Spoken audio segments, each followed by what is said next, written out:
个吧。哈登就是奔着要犯规去的。这球对，哈登进来再抛一个，看人，然后让中基不要面对哈登，再突进去，再抛一个。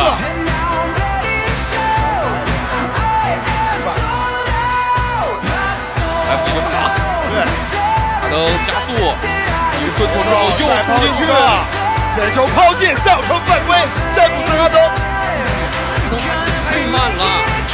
今天哈登再抛一个，今天的第4节，哈登化身抛神，哈登脚在我的手里，在我心里。